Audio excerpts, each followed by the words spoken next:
Hello, hello, hello. Welcome to another episode of From Bronze to GM and miniKanren. This is episode 3. It is Monday, February 10th, 2025. And just as a reminder, this is a series where, in a similar way to StarCraft training online, we're going to learn how to,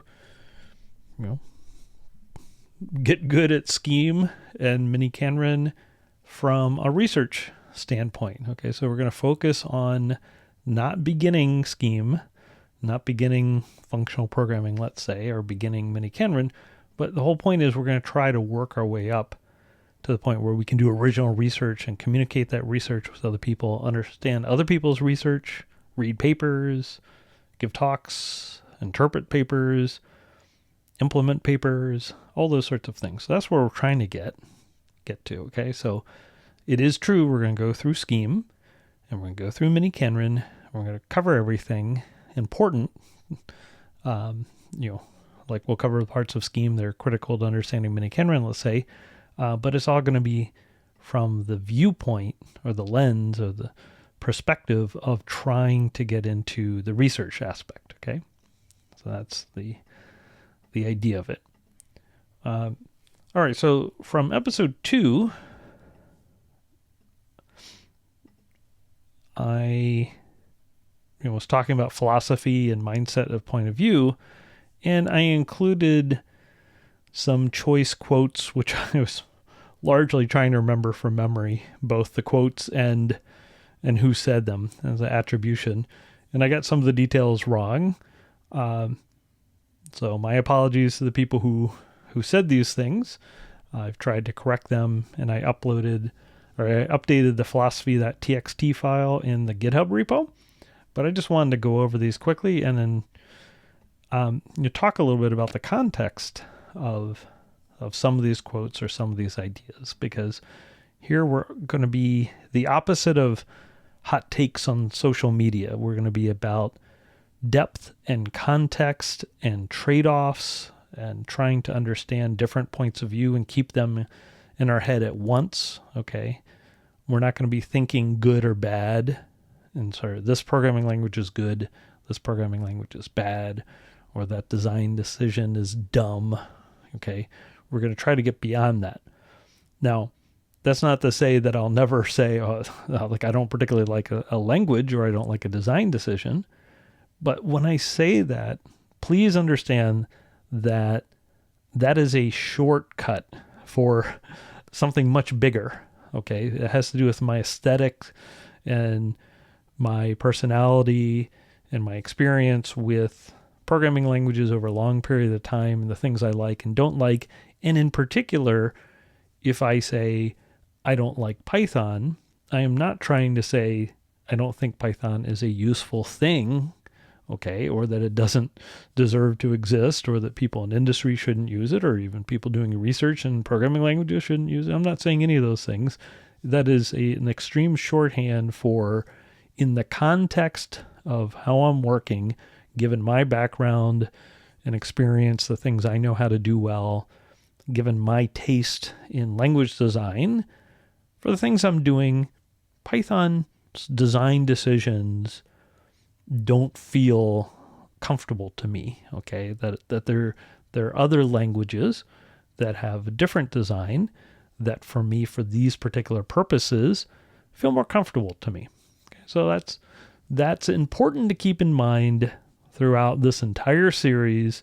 Okay, so I'm going to try to avoid saying things like I don't like Python without saying what I mean by that. Okay, so same with these quotes. So these quotes are to try to help us maybe intellectually position ourselves for thinking about things in the way that's maybe different than if we're approaching a topic as a student concerned about grades and graduation.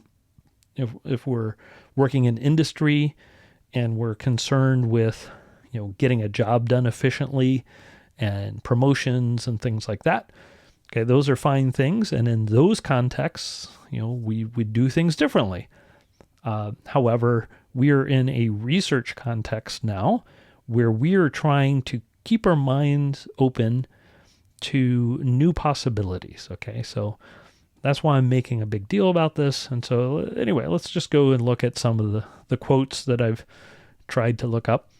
One of the quotes is, "We're not making hamburgers here." Now, I recall reading that in one of Tom DeMarco's books a long time ago. And I think the context was he was talking about research and talking about Bell Labs.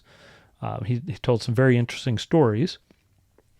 Now, I wasn't able to find that quote just from doing a quick web search.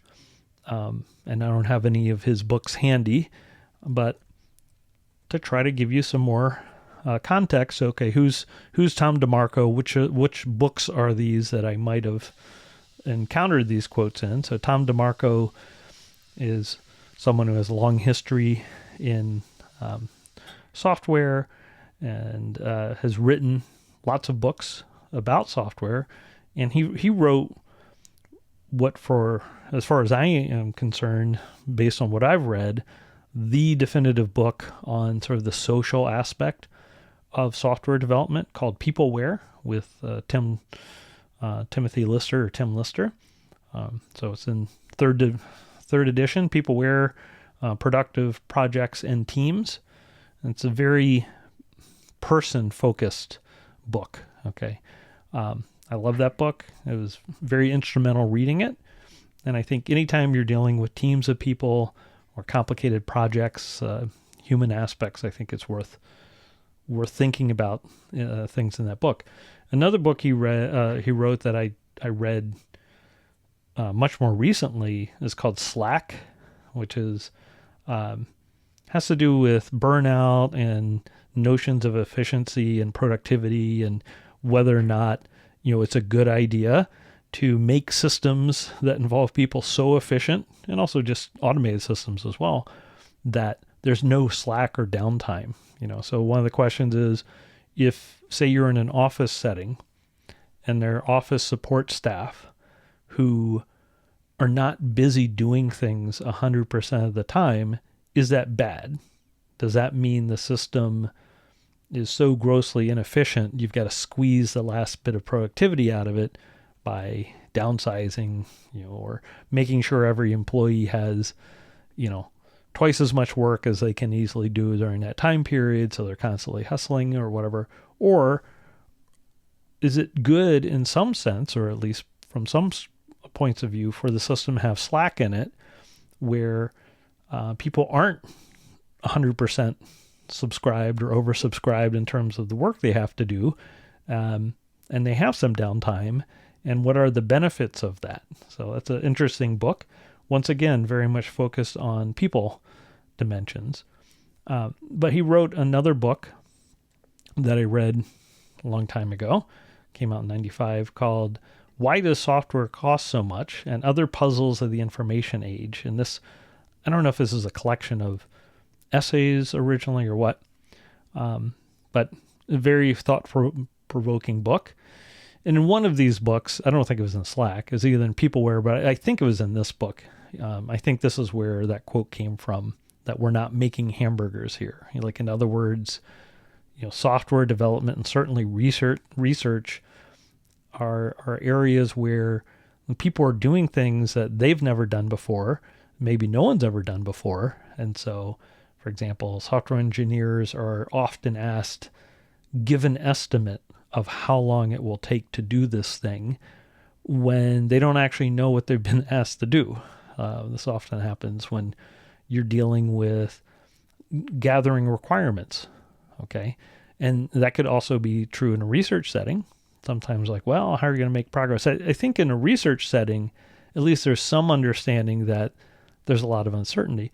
But with software development, there's also uncertainty, because if you work in industry and you start talking, to people in a business, if you're trying to automate part of their business and you talk to 20 people in the business, you quickly will realize that everyone in that business has a different perspective of what goes on. And someone will tell you, oh yeah, this is how this aspect of the business works. And then you talk to someone else like, well, it used to be that way, but actually now it's like this, and it's actually semi-automated, and actually someone comes in and does the last step, and we've changed that recently. It's always way more complicated. And so if you're trying to build a system, like you're computerizing part of a business, you'll quickly realize that no one actually understands how that business works at the business itself, including the president of the company, including people who in different divisions. So a big part of your job is to try to figure out, like, okay, well, what is it we're automating to begin with? How does this actually work? So it's very hard to make an estimate when you don't even know what it is you're estimating building, let's say. Okay. So anyway, very interesting series of books. Now, why am I telling you this? I'm telling you this because I'm going to point to many, many resources, things that I've found interesting, things I've read, and I'm going to try to give you, it's like a quick overview or perspective. That doesn't mean, you should necessarily go out and read every single book immediately that I'm pointing to. But I think it's important to share the things that I've come across that I found interesting. And also, once again, this is part of the context, right? So if I'm quoting, say, Tom DeMarco about this, "We're not making hamburgers here," quote, have some idea who Tom DeMarco is and where this sort of thing came from. Now, unfortunately, like I said, I wasn't able to track it down. I suspect it was in Why Does Software Cost So Much, but I could be wrong about that, okay? If anyone knows this quote, please let me know. I think this was in a research setting. He has all sorts of interesting stories, which I'm not going to repeat right now. Okay, here's another quote. Now, I've greatly expanded on it and corrected it. And this is one that let's see. Well, I have two quotes from the same person. Let's start with the short one. Okay. Now, this one, the longer quote, I don't think I attributed that. I put that to anonymous. The second one I attributed to Brett Victor, but I think Brett Victor was quoting Richard Hamming, and I found this attributed to Richard Hamming, and the quote was, "The most dangerous thought you can have as a creative person is to think that you know what you're doing." Okay. I'm not sure exactly where this came from, once again. So if anyone knows, if anyone can track down where that came from, that'd be great. So that's not from Brett Victor. That's Brett Victor, I think, quoting Richard Hamming, as I understand it. Now, let's see. So we were looking at Tom DeMarco, and so here's Richard Hamming. Okay, so who is Richard Hamming? Applied mathematician whose work had many implications in computer engineering, Hamming codes, Hamming distances. So if you do anything with like information, like coding theory, communications, you've probably come across a number of things that have Hamming named after them. So anyway, he's an interesting character, and he had he gave a very famous talk called "You and Your Research." Very influential lecture. Oh yeah, he won the Turing Award. Okay, I'm not into awards, so I don't care. They won the Turing Award, but he gave this very influential talk. The seminar and the Bell Communications Research Colloquia series. He gave this talk. Now this is from Gwern.net. Gwern's an interesting character. Has all sorts of interesting essays on this website, but you could find various copies of the talk. But I kind of like this one. It's typeset well, and you can see the, here the table of contents. And the other thing I like about the Gwern site was it has links to other things by Hamming. Okay, so if you want to learn more about Hamming, and then also links to other forms of advice. So basically, this talk is advice to people who want to do research and be really good at it and make real contributions. Okay, so the notion of being ambitious, and this is largely based on his experience being around people who made major advances, won Nobel Prizes or made big breakthroughs. Okay, Nobel Prize, here I am slipping into prize jargon, but people who, with prize or no prize, made advances that changed the fields they were in. And he was trying to figure out, well, how, what's the difference between what they do and someone who maybe works just as hard, but for some reason doesn't seem to have the same level of impact. So these are his thoughts and observations. Like any form of advice, I think you need to consider what he says, and then ultimately you're gonna have to make your own decisions and make your own best judgments. Okay, that's always the case. You always have to be very careful with advice. Advice can be dangerous. It can be misleading, and all the advice is contextual. That's the whole point. Okay, we're talking about context. But anyway, that's Hamming, you and your research, famous talk. Also, I think this is from a course, The Art of Doing Science and Engineering, which Gwern has a link to the 1995 recording, 32 video series, auto transcript, uncorrected, and so forth. So anyway, there was this course he gave on the art of doing science and engineering, and Stripe Press, which is, I guess an offshoot of Stripe, the payments company. Stripe Press has published or republished a number of books that have to do with computing and doing science and so forth. And so they have a version of The Art of Doing Science and Engineering that you can get in hardback. I have a copy. They have some other interesting books, actually. Some of these I've read, some of them I haven't. Most of them I haven't. But one that I can highly recommend, one book I can highly recommend, is The Dream Machine by Mitchell Waldrop. And this is really talking about the history of the personal computer. And it's super fascinating. And J.C.R. Licklider is really at the heart of the story. Extremely interesting book. A much shorter Xerox-centric take on this book is called Dealers of Lightning. That's a much faster-paced book. There's also another book called What the Dormouse Said, which is sort of a different take. That's more about psychedelic influence on the development of the personal computer. There's another book called Where Wizards Stay Up Late, which is about the history of the internet. All of these books have sort of overlapping history. And then there's like the book, Levy's book, Hackers, which has nothing to do with the movie. So lots of interesting books about the history of the development of these technologies we use. But in any case, I think this book's extremely good, The Dream Machine. So that Stripe Press publishes that again. I think it was out of print for a long time. Okay. And then, I had mistakenly attributed that quote to Brett Victor.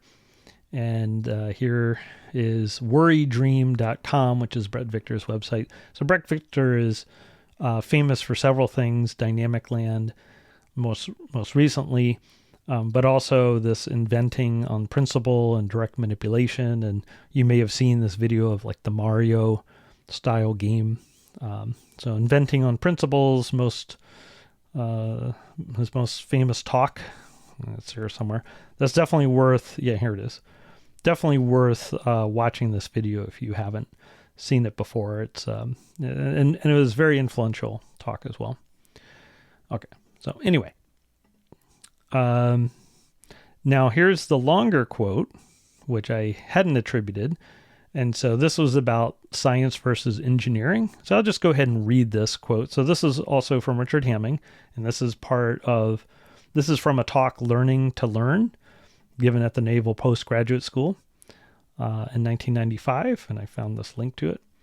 So here's a little part of of what he's talking about. Actually, this is the whole paragraph. Now I need to discuss science versus engineering. Science, if you're doing it, you shouldn't know what you're doing. If you know what you're doing, you shouldn't be doing it. not in science, because science is supposed to be exploration, but you don't know.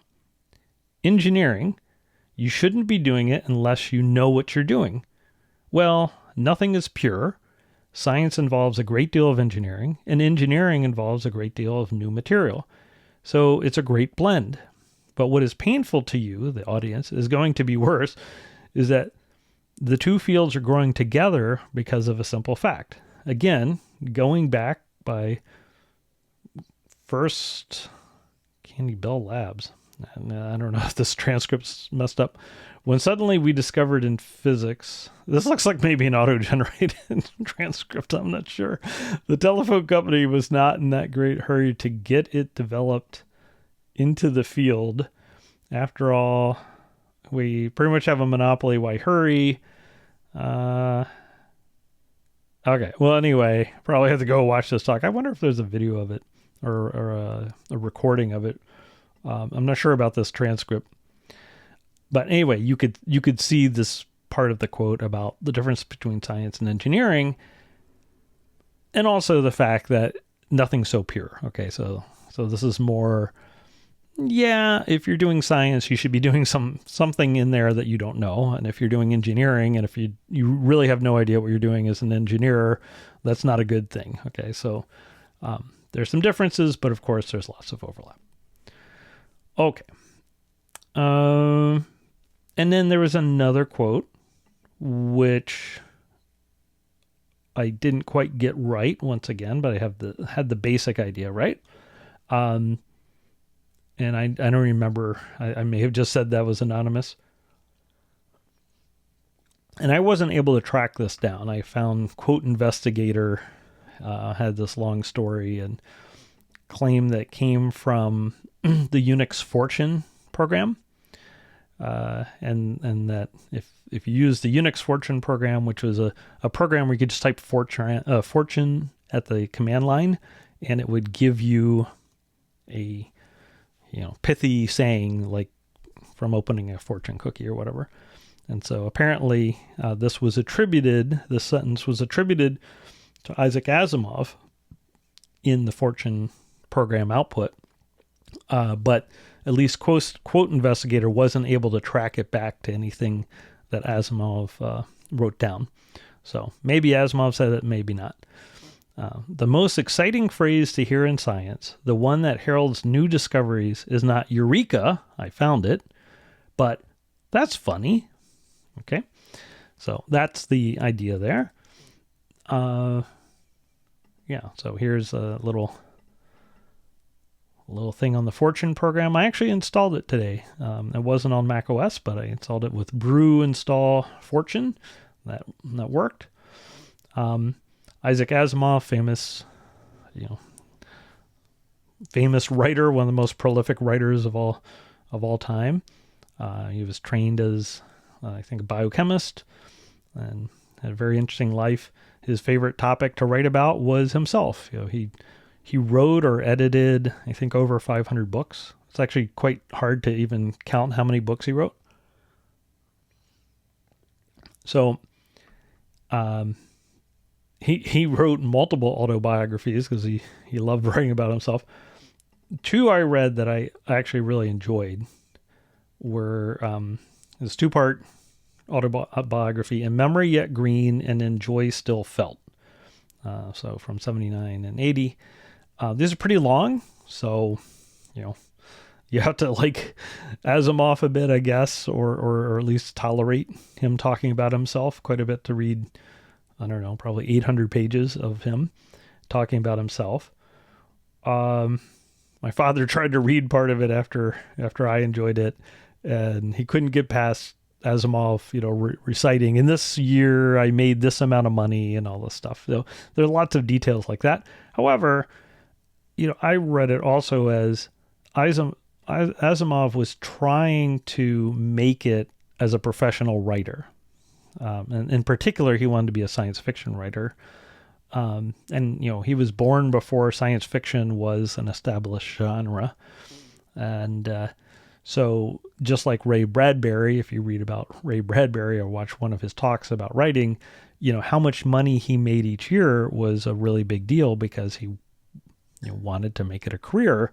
So if he only sold $200 worth of stories, obviously he couldn't do that for a living if it's $200 a year. So these authors, know exactly how much money they made each year in their early career, because it was a matter of starving or not, or a matter of whether or not they had to give up writing to get a different job or whatever it is.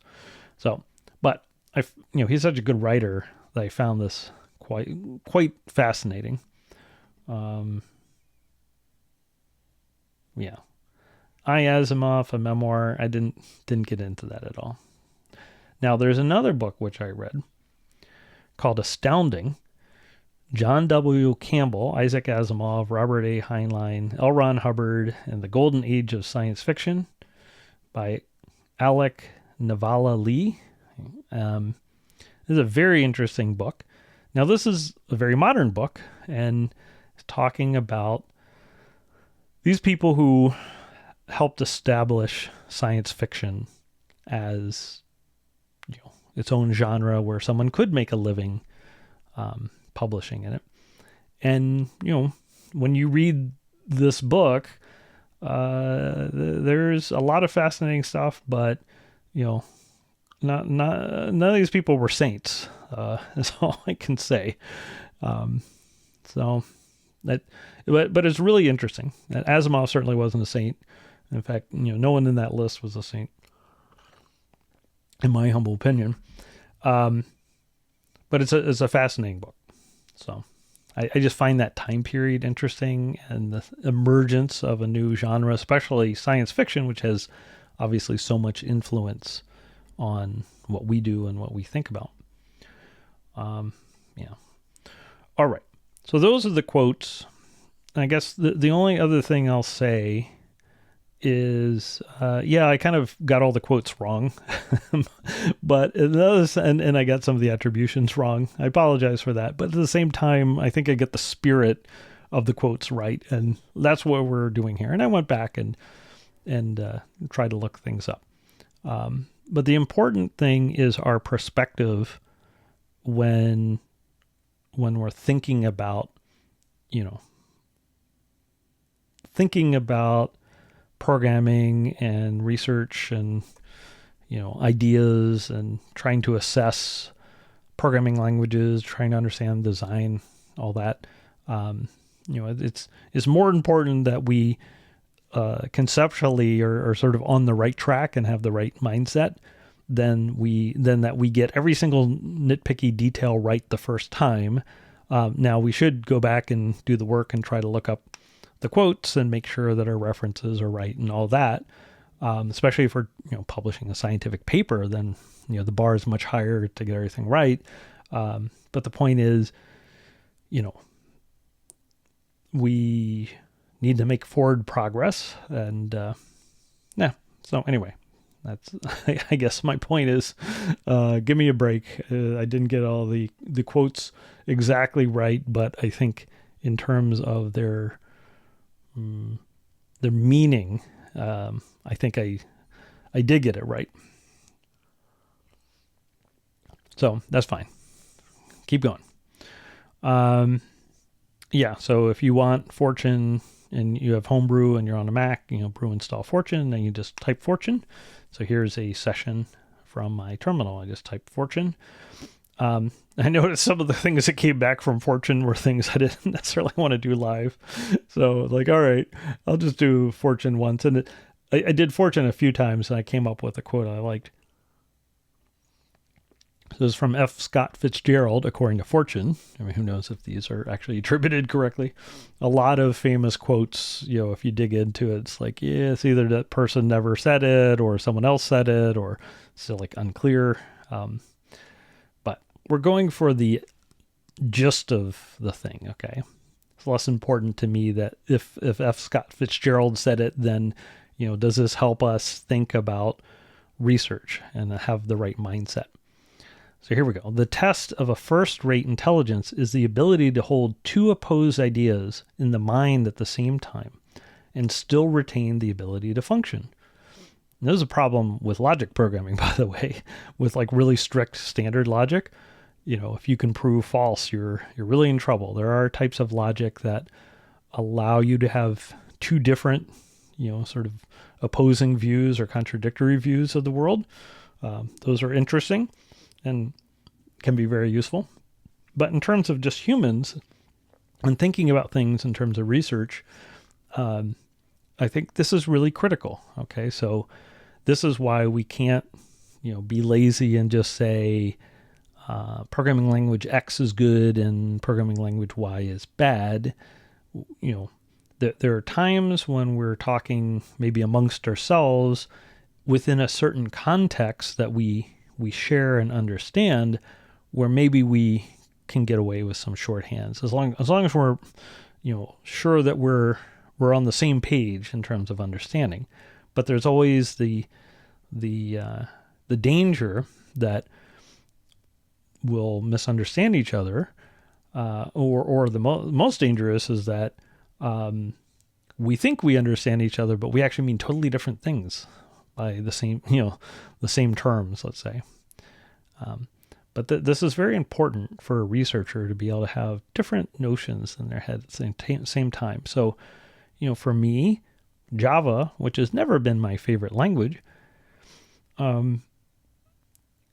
for a lot of the researchy things I do, I don't really want to use Java. However, I have used Java in research settings, and I use it just fine. And things like the Java virtual machine are very, very important technologies.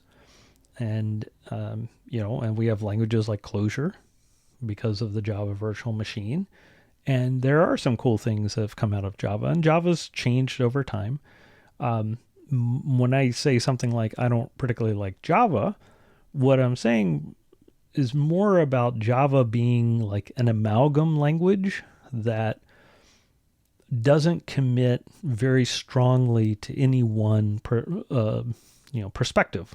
Like there are programming languages like Forth or APL that commit very strongly to a certain paradigm or approach.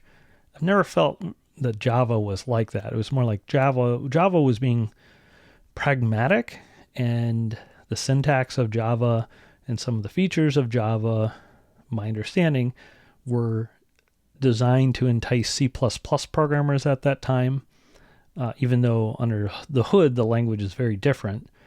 So there were a lot of decisions to try to make the language popular and make sure it's adopted, and those succeeded, right?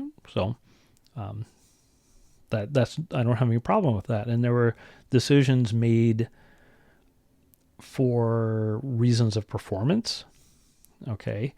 There were decisions made for the security model and for the way the virtual machine worked that had implications in other parts of the language. Now, on the downside, you get things like, at least in the beginning, when I was using Java a long time ago, I noticed that there were many different notions of integer in the language. Okay, so you could have, integers of different lengths, integers that were primitive objects that were not, primitive integers that were not objects in the object-oriented sense. And then you could have objects, like there was an uppercase I integer class, and then there was like a lowercase I int type.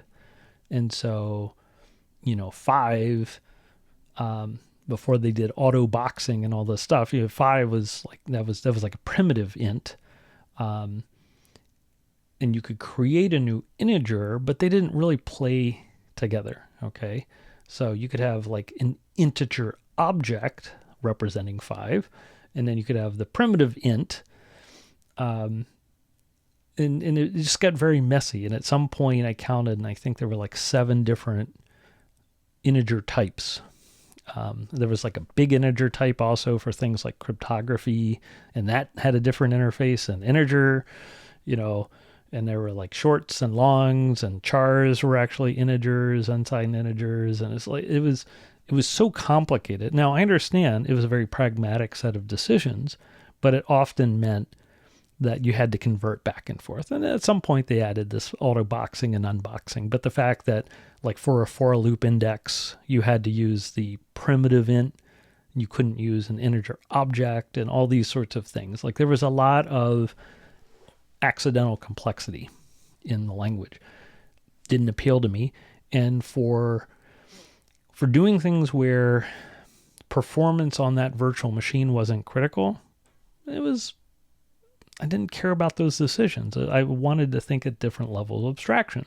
So these are sets of decisions that at the time were probably completely necessary in the context of that language and what they were doing, to have the language accepted and to have the performance be good enough, and they were successful in terms of capturing market share. And they did improve the language in many ways over time. But if you don't want to have to deal with 7 different ways to represent an integer, then it's just an annoyance. It's a lot of complexity and noise and boilerplate. And there's a lot of boilerplate Java back then. Hopefully it's gotten better. And there were all sorts of other restrictions. So, once again, it has nothing to do with whether or not Java was useful or is useful, or whether or not the Java virtual machine was useful. For certain types of tasks, it was just a pain having to deal with the fact there are lots of ways to represent integers. And Java is full of that stuff, at least used to be. Nowadays, I think you can ignore more of it. And also, Java is quite a complicated language.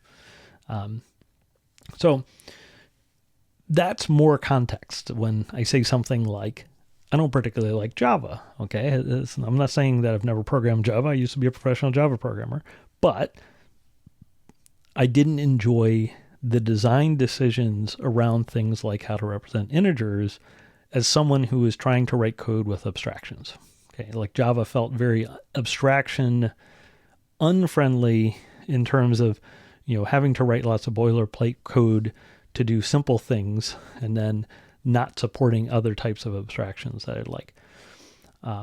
And I have similar things I could say about Python. Not the same complaints, okay, but a similar point of view that for many of the things I'm trying to do, especially from a programming language design, experimentation, exploration standpoint, I find some of the design decisions of Python annoying, okay? There are certain techniques that I know how to use that, as far as I could tell, I can't just apply them to Python, and Python makes certain types of programming, I think, harder than it could be. But then there are plenty of ways in which Python programming is very nice and pleasant, and the code's very readable, and it's got a huge community and a zillion libraries. Same thing with Java. So there are lots of things to like about these languages and ecosystems. So anyway, I can keep both of these ideas in my head at once, that Java and Python are extremely, useful systems with big sets of libraries and big communities and all that stuff. That's great. Lots of people have gotten into programming because of those two languages. Lots of people love those languages. I think more people love Python than love Java probably at this point, but people love Python.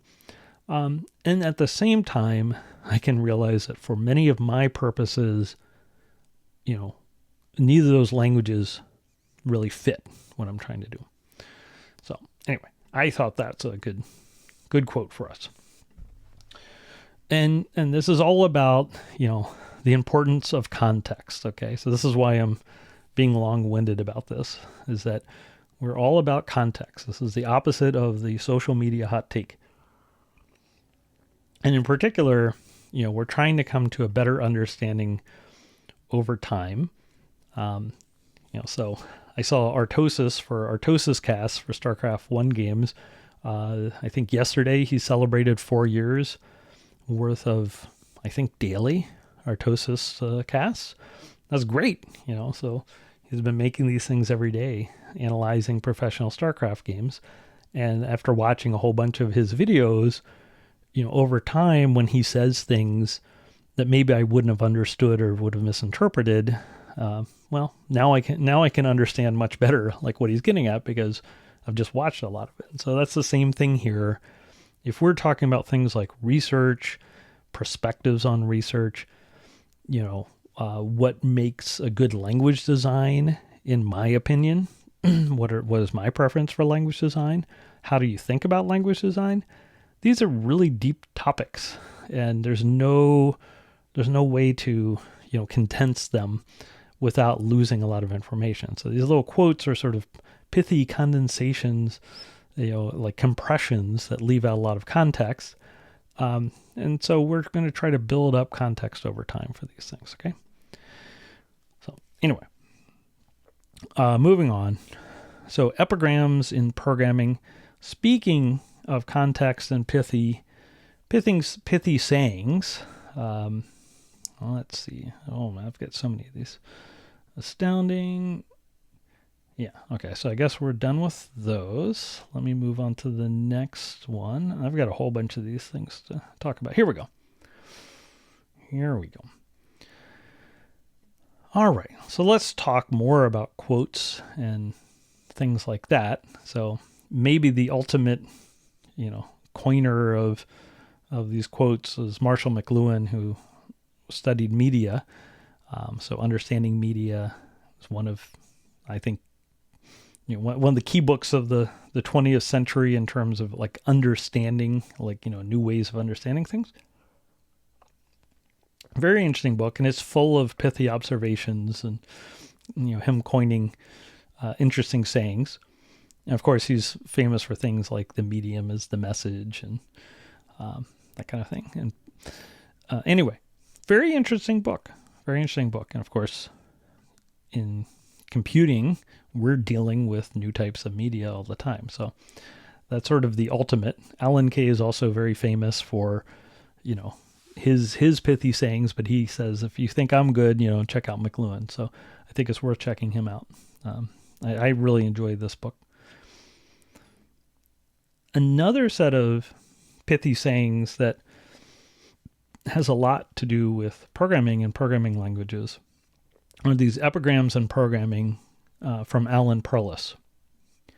And anyway, Alan Perlis is also a very interesting character, and he was deeply involved in programming language design, among many other things. but he has these, these sayings, these epigrams in programming. And here we have 120. And so this was published in SIGPlan 1982. ACM is the Association for Computing Machinery. SIGPlan is the Special Interest Group on Programming Languages. So in 1982, he had an article, Epigrams in Programming, when he was at Yale. So these are really great, interesting, and inspiring or provoking, confusing, distressing little sayings that he collected over a career or lifetime, I guess. One man's constant is another man's variable. Functions, delay binding, data structures, and anyway, you can read this stuff. But it's very interesting to take one of these sayings and try to understand what in the world he was talking about. Here's a great one. A programming language is low level when its programs require attention to the irrelevant. So that was my objection with Java. An irrelevant detail, how I represented an integer. Okay. I kept stumbling across these irrelevant details. Okay. Here's a very Lispy thing. It is better to have 100 functions operate on one data structure, say lists, than 10 functions on 10 data structures. Okay. Very interesting idea. Definitely worth going through the epigrams. And to some extent, I judge my understanding of programming and computation to the extent, like, how many of these epigrams do I think I have a handle on? Over time, it's been increasing, but a lot of these things I still don't think I have a complete handle on. And then going back to the keeping two things in their mind, right, at once. So, I complained about Python. I complained about Java. And so let me show you an alternative perspective. So here's Phil Zucker's blog, Hey There Buddo, is full of very interesting blog posts. And one blog post is symbolic execution by overloading underscore bool underscore. And so the idea here is that you can hook up a Z3 and SMT solver, satisfiability modulo theories. I'm not going to get into it right now, but a type of constraint solver, basically external constraint solver. You can hook it up to there's a way where basically you could do programming that takes advantage of these solvers, okay? And how do you wire everything together? Lots of ways to do it, but in this approach, you're using Python and you're overloading, because Python had support for like object-oriented programming, or a way of generic programming, basically, is how I understand it.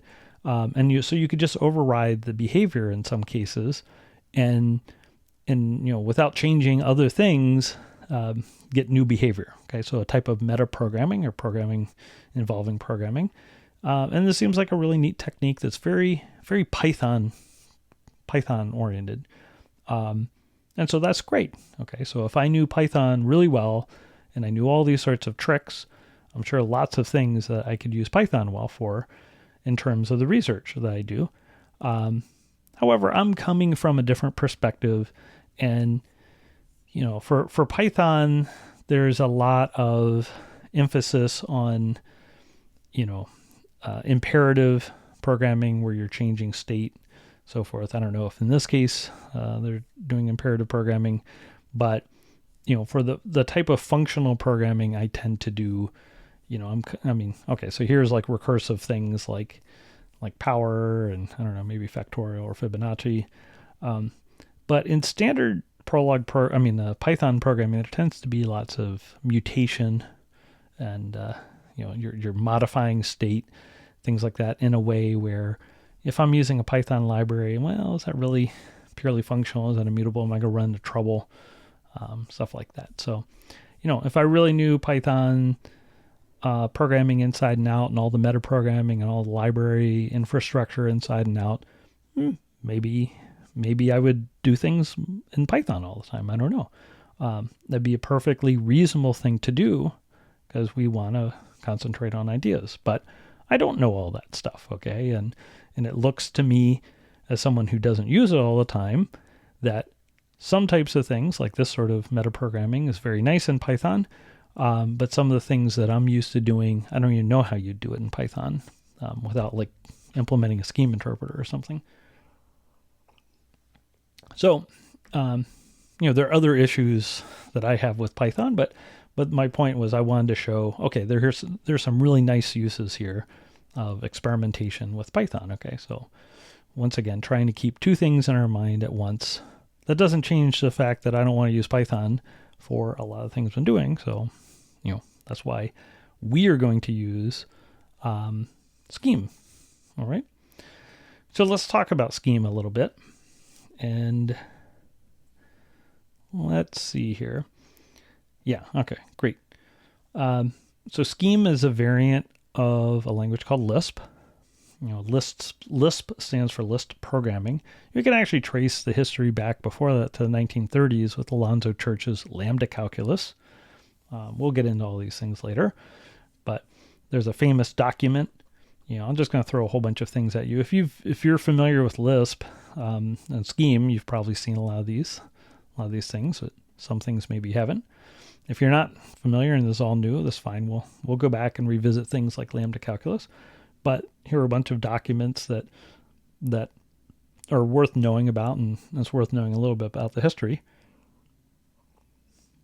So Lisp was created in the late 1950s. It came out of MIT.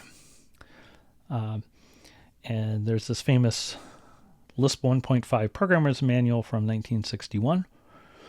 And this is very famous because if you get to the bottom of, page 13, this is like the most famous Lisp program of all time. So here is this programming here, the bottom of page 13, Lisp 1.5 manual, is the definition of Lisp in Lisp. Okay, this is what's called a metacircular interpreter. And you can see we have eval, okay, and we have apply. Two very famous functions. So if you've ever used eval from the command line to evaluate an expression in any language, that's what eval is. Now, this syntax looks kind of weird to me because these days, the Lisps I'm used to using, like scheme, usually you use a prefix syntax where you have parens on the outside of the operators. We'll get into all that. Here we have a different type of syntax for the paper. Early versions of Lisp could support both what are called S expressions and M expressions. And I don't even know if this is an M expression. This might be just more like mathematical definition. But this is Lisp in Lisp. And this is the sort of thing we're going to implement ourselves, both in Scheme, implementing Scheme in Scheme, and also with miniKanren, with constraint logic programming. So we're going to do things like implement Scheme in miniKanren, implement miniKanren in Scheme, implement miniKanren, implement Scheme in Scheme, and all sorts of games like that. Okay, even try to combine those, implementing both Scheme and miniKanren together in miniKanren, stuff like that. So this is an artifact that is close to my heart. So that's the 1.5 manual, and you can find here's the ACM digital library. Here's History of Lisp by John McCarthy, the creator of Lisp, and you can find the PDF. Now there's also another History of Lisp about the evolution of Lisp by Guy L. Steele Jr. and Richard P. Gabriel. So Guy Steele is one of the creators of Scheme, along with Gerald J. Sussman. And this document is from the History of Programming Languages, the second conference, international conference on the history of programming languages. And it talks about the history of Lisps and various types of Lisps that have come out and so forth. Very interesting. So if you want to learn more about the history of Lisp, I'll point you to these documents. Now, I remember showing someone years ago about a feature in Scheme called Scheme macros, where you could extend the Scheme language. You could do things like extend the syntax or change the syntax, and we'll definitely get into that. However, she asked a very interesting question, which was like, okay, it's cool that you can use a Scheme language to design your own language, your own, say, domain-specific language to do something specific. How do you know how to design the language? How do you design a language? How do you decide what's good design? I was like, okay, that's a much harder question than the technical aspect, right? And it's the same as talking about the philosophy of a researcher versus here's how to write a Scheme expression. Okay, there's lots of books and tutorials on how to write a Scheme expression. We'll get into all that, and I'll show you that. But that's not the hard part if you want to be a researcher. The hard part of being a researcher is thinking like a researcher and thinking in a certain way where you're questioning things and exploring things and asking what if and playing around with things, playing around with ideas. So it's the same thing here. It's like, well, how do you decide what's good language design? How do you learn about language design? Well, one thing is you can study fundamentals of programming language theory. You can study things like lambda calculus and semantics and logics and type systems and all these other things. But another thing is looking at languages that other people have designed, okay? And this doesn't just mean looking at the contemporary popular languages. That doesn't mean just looking at Rust or, whatever language is popular right now. Yeah, sure, look at those. However, it's also important, I think, to go back and look at languages that were used in the 50s or the 60s or the 70s or the 80s. And so one resource, which is great, is this conference series called The History of Programming Languages, which is run by the ACM. SIG plan, and it's been held 4 times: 1978, 1993, 2007, and 2021. So there have been 4 HOPL conferences. So you could see they're held, I don't know, every decade or two. So I don't know, like there was just one 4 years ago. So I guess, another 10 or 15 years, there might be another. So this series is very interesting. I had, let's see which one. I had this book, HOPL II Proceedings.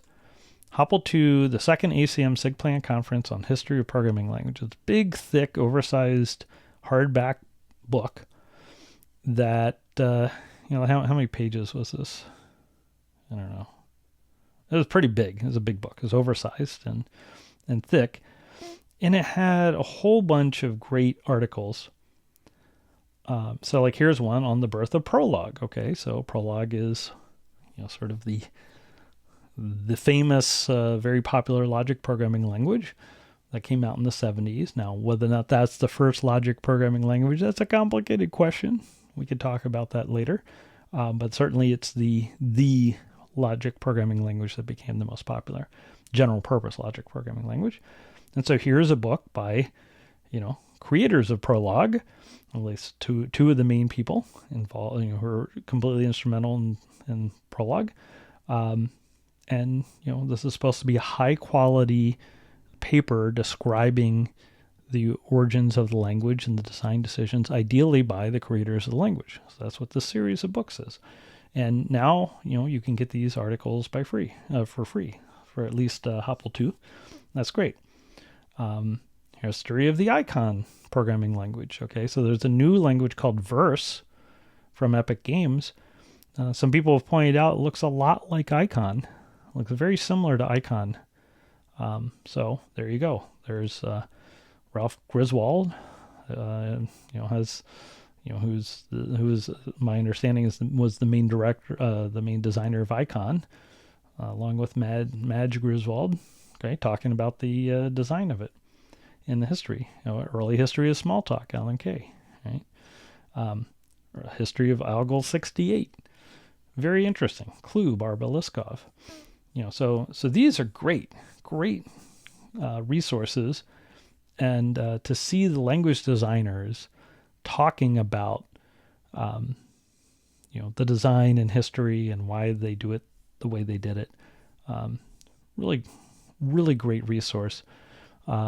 HOPL I, so they even have a history of the history of programming languages. Okay. And then here's HOPL I. Now, I don't see the HOPL I. Let's see, are those papers? Yeah, okay, great. These papers are available online also. So here I have Grace Hopper, with the intro. And so here are a bunch of things about languages like Perl. Okay, here we go. Alan Perlis, biography of Alan Perlis. More Barbara Liskov, session details, Lisp session, John McCarthy, history of Lisp, all these things. Okay.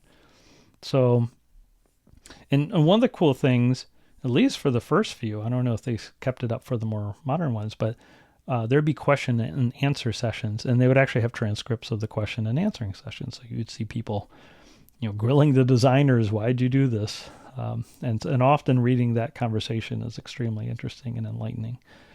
So anyway, the whole bunch of older languages, Jovial is an interesting language. That's a language way before my time, but it's interesting to see how that was designed and how that worked. Nicholas Virt and Pascal.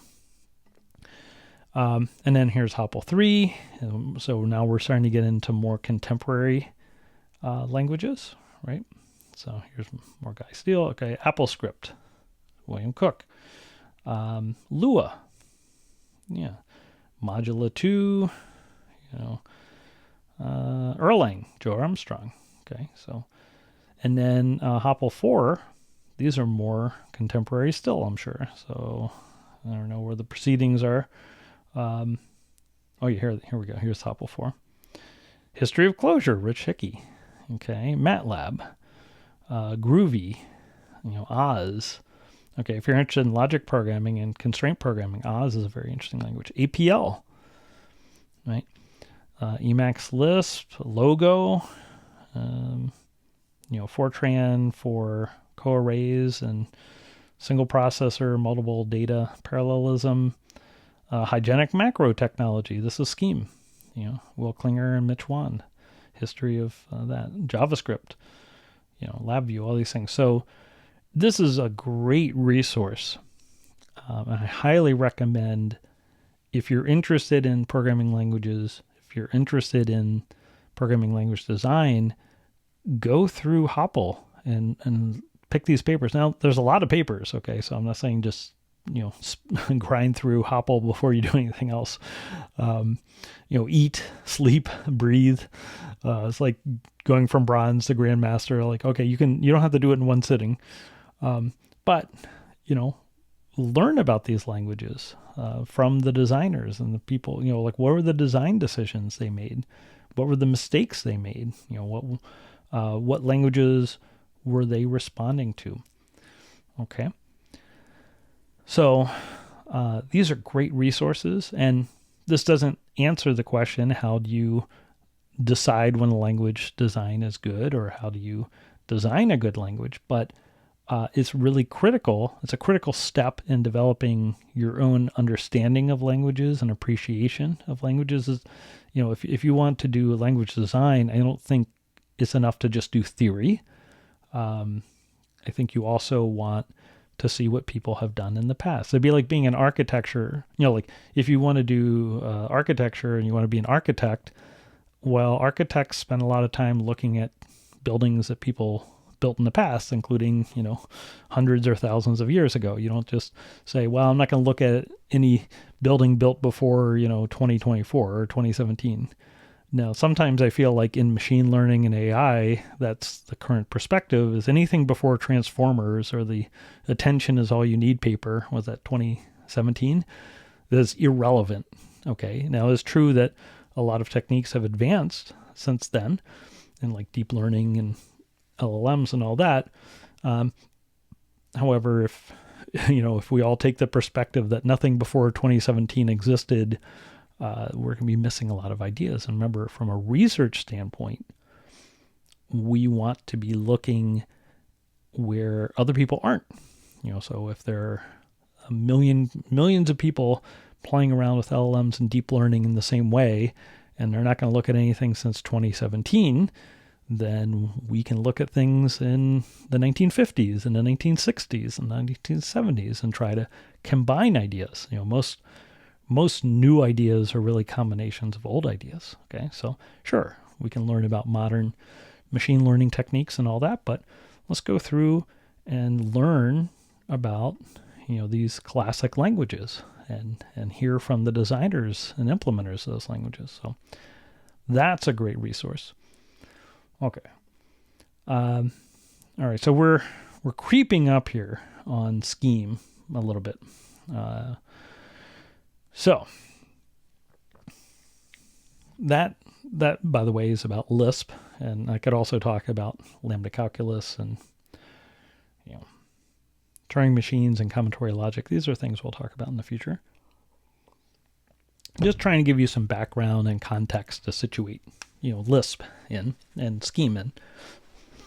So Scheme, like Lisp, was created at MIT. And it came out of the MIT AI lab in 1975. So like Lisp is like late 50s, and Scheme was 1975.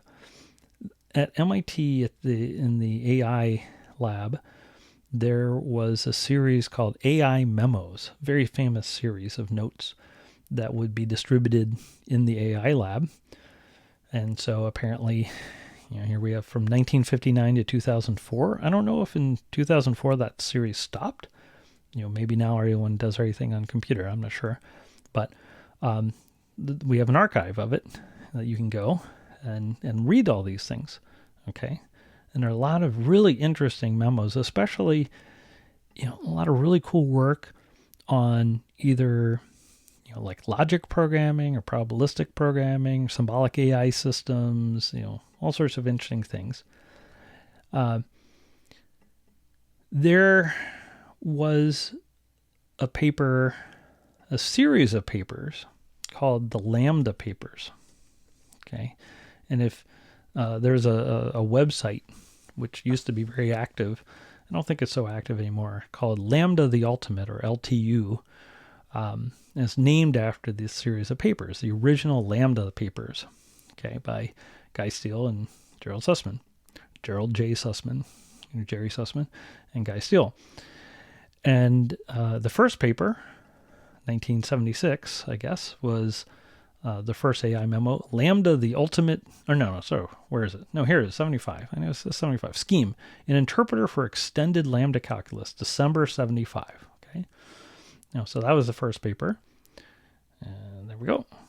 There's the MIT AI Lab AI memo number 349, Scheme, an interpreter for extended lambda calculus, December 75.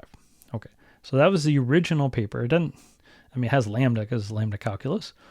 What does it mean to be an interpreter for extended lambda calculus? Well, we'll learn all about those things. But it's got the abstract here. And then here's a follow-up paper, not that much later, March 76, Lambda, the Ultimate Imperative. Okay, and then November 76, Lambda, the Ultimate Declarative. So we're starting to get into this Lambda, the ultimate idea, or here Lambda, the ultimate go-to. Okay. So these papers are very famous. And so the first paper introduced Scheme, and then we have a whole bunch of sort of observations or programming techniques for using Scheme, or call by value lambda calculus, extended lambda calculus, this sort of thing. How do you implement the systems? Guy Steele's master's thesis on Rabbit, a compiler for Scheme, very famous, and very cool stuff. And then here we have design of Lisp-based processors, or Scheme, a dielectric Lisp, or finite memory is considered harmful, or Lambda, the ultimate opcode. Okay, so they were making hardware implementations of Scheme. So the Lisp machines came out of the AI labs. And so this is like, designing a scheme chip, a Scheme machine. Okay, so this is a famous series of papers. So the first one is this paper, 75, Scheme, an interpreter for extended lambda calculus. There used to be a website called readscheme.org, which doesn't seem to be live anymore, but it was this amazing bibliography of Scheme writings. Now I found, when I was looking for it, I found a GitHub repo called library.readscheme.org. Now it says it's forked from scheme.doc/bibliography. So it looks like there's some other resources. In any case, as far as I could tell, this looks like basically a backup of that site. And so you see, here's got the original Lambda papers, okay, and there are all sorts of other things like, you want to read about macros. Here's a bunch of papers on macros. And now this is probably out of date at this point.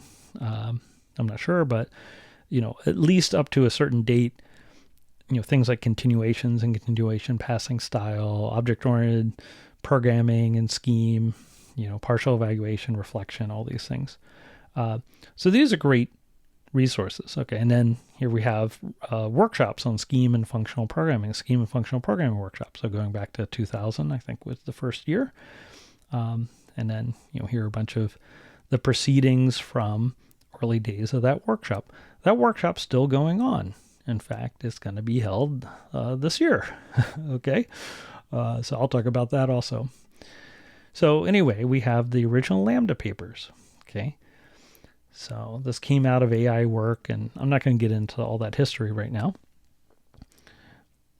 But another reason Scheme became popular for sort of academic work was not just used for AI research, but It was also used at MIT as the introductory language for computer science, computer programming.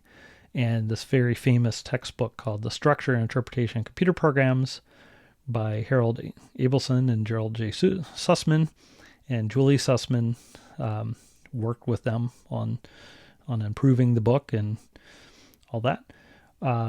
This became a super important book, okay, and it's full of very interesting things, sometimes called the wizard book because it's got the wizard there, and actually if you zoom in, you can't really see it very well there, but the wizard is holding something. It says eval and apply. Okay, remember eval and apply from the Lisp 1.5 Meta Circular Interpreter. So the full text of this book is available online. Okay, yeah. So there we go. Here we go. Eval and apply. Okay, so hopefully you can see it better. So the whole book is here, and you can look at the index and all that, and the table of contents. Really interesting book, full of ideas. Now, I'll be honest, I have not read this entire book. I've started reading it parts. One of the things that happened was, when I started getting a PhD effectively in Scheme, at some point I had been exposed to how other people, think about these topics, and to the extent where, if I picked up the book and I started reading about logic programming, because there is a section on logic programming in the book, I would think to myself, well, this is kind of cool, but I think I know a way I prefer. So that's kind of the curse. At some point, it's a little hard for me to go back and look at some of these things without thinking, I would do it this way instead. Now, on the other hand, I think I still have things that I could learn from this book. I think I have quite a few things, and there are all sorts of cool ideas. Like, this is more of a software engineering thing. Sequences as conventional interfaces. The idea of conventional interfaces, and then we have cool things like symbolic data, symbolic differentiation. Sets, Huffman encoding trees, all sorts of cool stuff. So lots of things I could learn from this book. So maybe I'll give it a try again. But certainly some things like, basic interpreters and, logic programming. By the time I went back to start reading it, I'd done this an awful lot.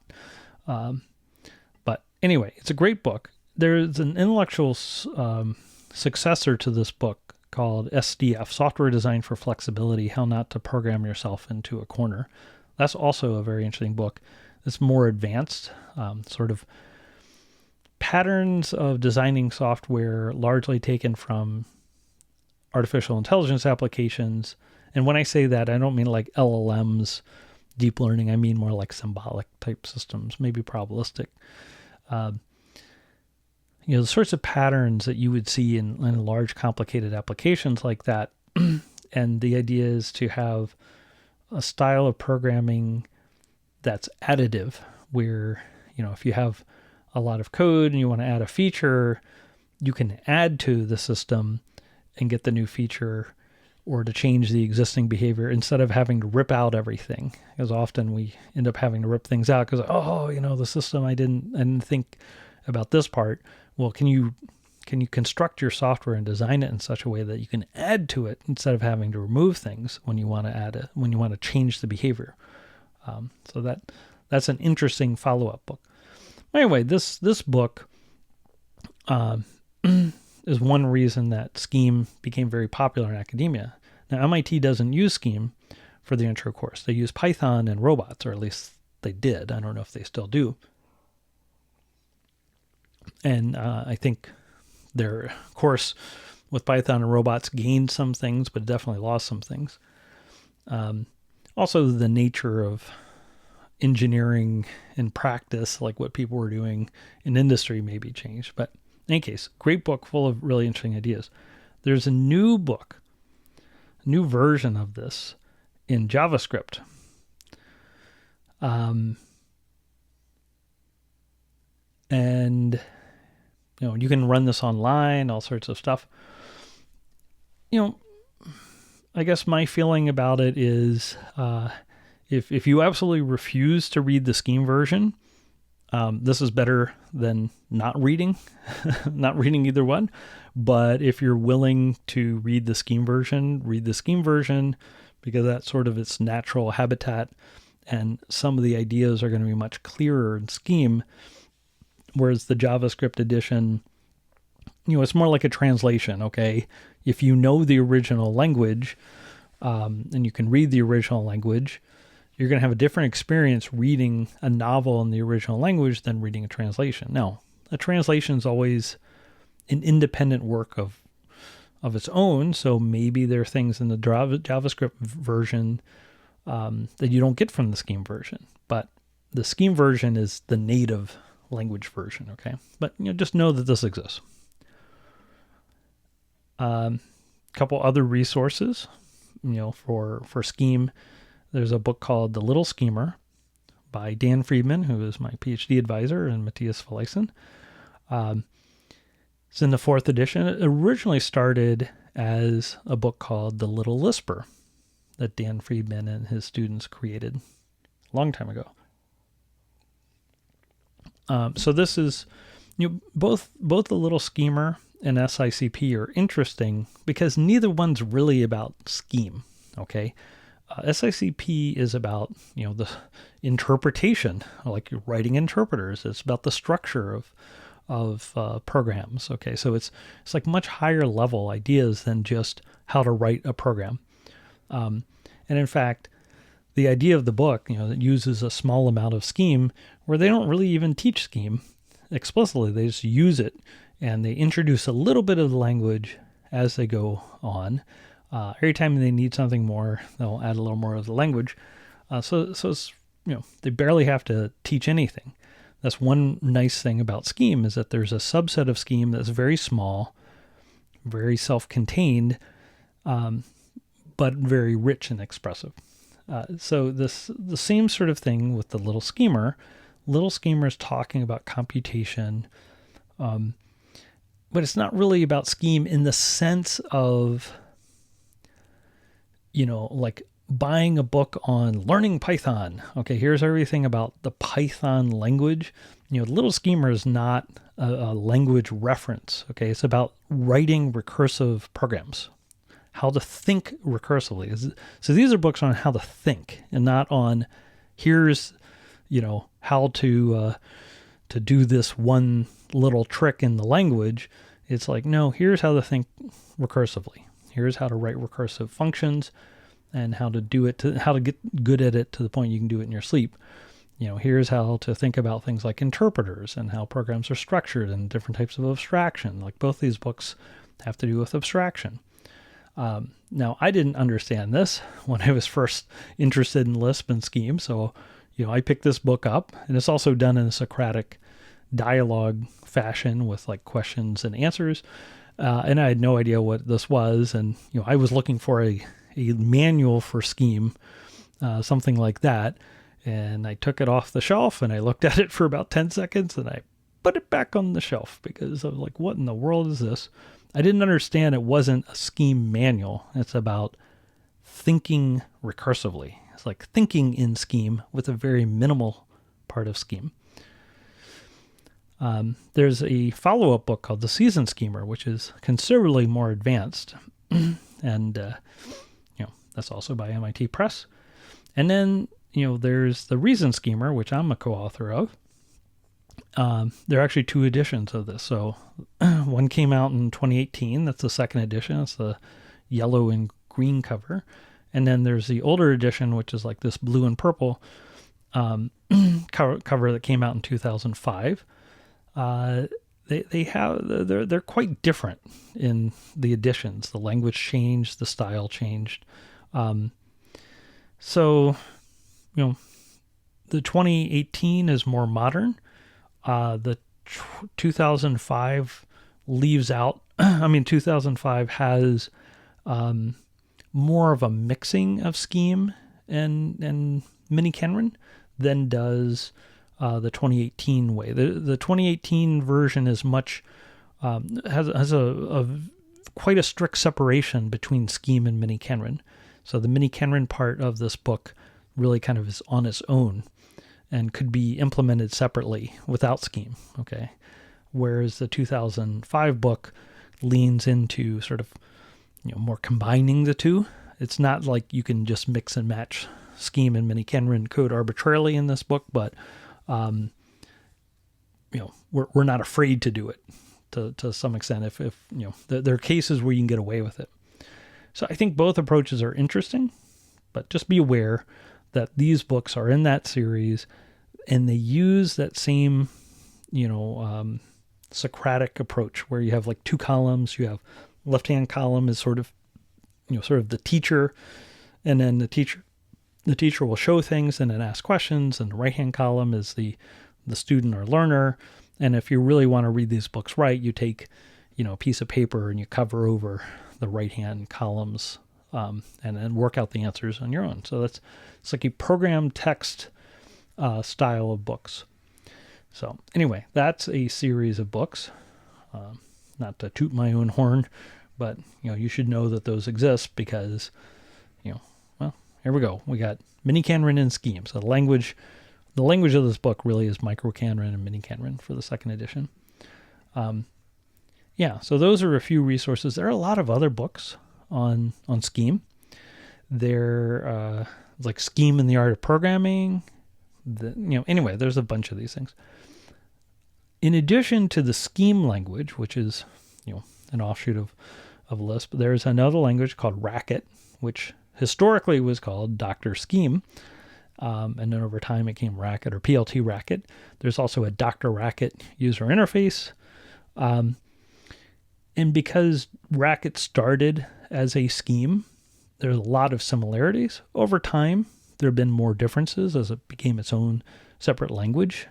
So Racket is somewhat different than scheme. Like the macro system has some differences. There's some other things in like evaluation order. Syntactically, they're playing around with some changes that would be maybe more significant with a type of syntax that would sit on top of or basically another way to do syntax besides the fully parenthesized notation of scheme. So there's the Racket language, and I view Racket as sort of a dialect of scheme. That's how it started, and over time it's kind of changed. So, and there are lots of resources for Racket, like the How to Design Programs book, for example, and a whole bunch of other Racket resources. Okay, so between Scheme and Racket, a lot of the Racket stuff you can read and you get things out of it. And if you want to program in Racket, a lot of the Scheme things you can read and get out of it. Okay, so there's not such a strict separation between those. Between other versions of Lisp, like Common Lisp or Clojure, I think there's more, significantly more differences between, say, Scheme and Clojure or Scheme and Common Lisp than you have between Scheme and Racket. Okay, so anyway, just be aware of that. In particular, things like the macro system and the namespaces, we'll get into some of the stuff later, are quite different. So those are some resources. And so this read scheme bibliography stuff is quite cool. And let's go here. So let's talk about some more resources and some more ideas here. So in the scheme language, there are things called scheme requests for information, or SRFIs. And this is a community process for the language to evolve, for the scheme language to evolve. Okay, so we can extend the scheme language. Say you think that scheme needs this great feature, it's missing something, or maybe some part of scheme isn't as good as it could be. Anyone can propose a scheme request for implementation. There's a formal process, and there's a description of it. So here I'm at surfy.schemers.org. Surfy is SRFI. Anyway, you can see this list of SRFIs. So there's 260 SRFIs. And what a SERFI is a request for implementation. It's like, here is a proposed feature, and a SERFI asks Scheme implementers, because there are many implementations of Scheme, asks to see if anyone would be willing to implement this in their version of Scheme. And often the SERFIs have like a reference implementation. And it's like, okay, here is how you might go about implementing things, and we're hoping that other, schemers will want to add this to their system. Now, it's an interesting process. Okay, I don't know any other languages that work quite like this. Some SERFIs may be, never go anywhere, like no one implements it. Or maybe a SERFI never goes through the whole process because there's like a multi-step process. Or, maybe it's a SERFI and one person implements it, and it's just people just aren't that interested in it. That can happen too.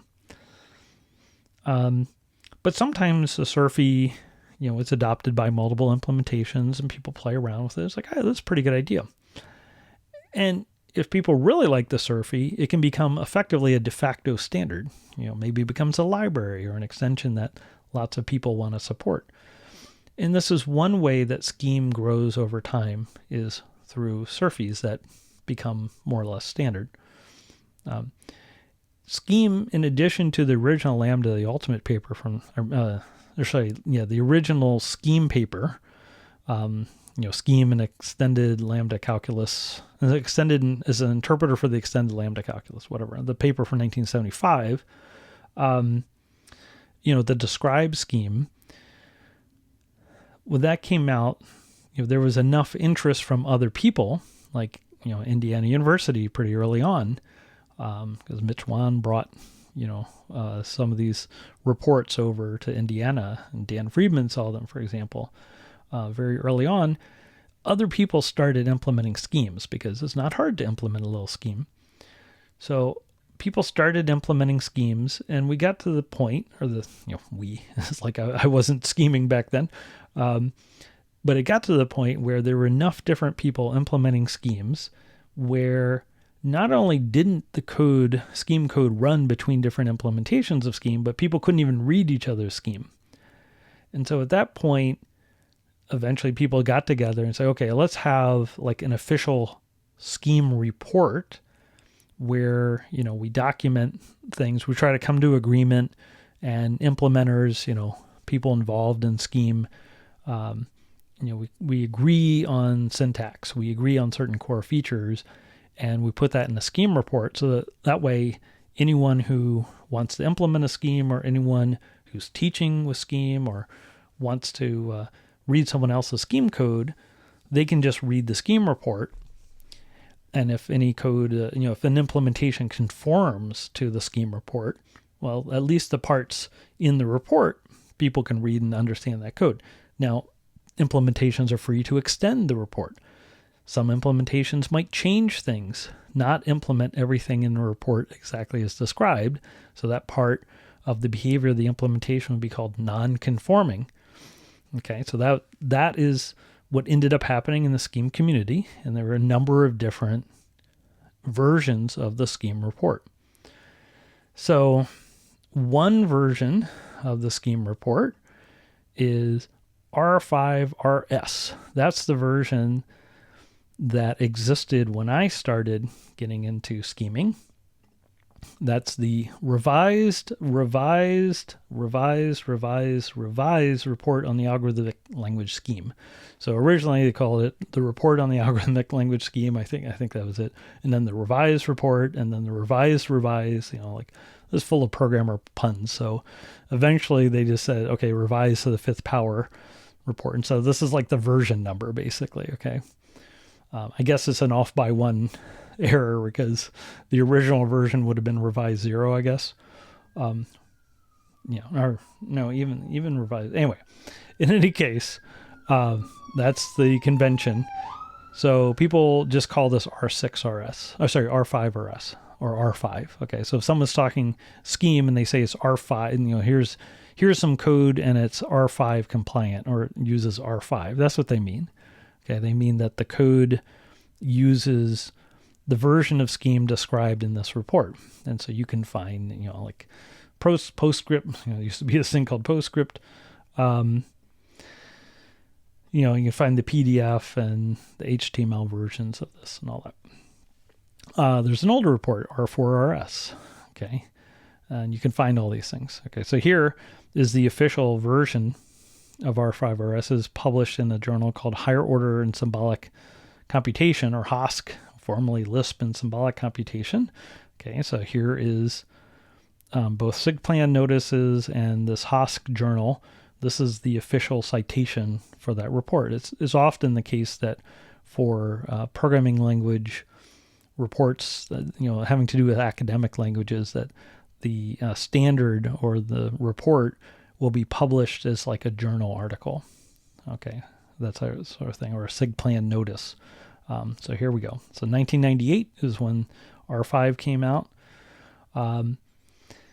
There was also an IEEE standard, okay, for Scheme that I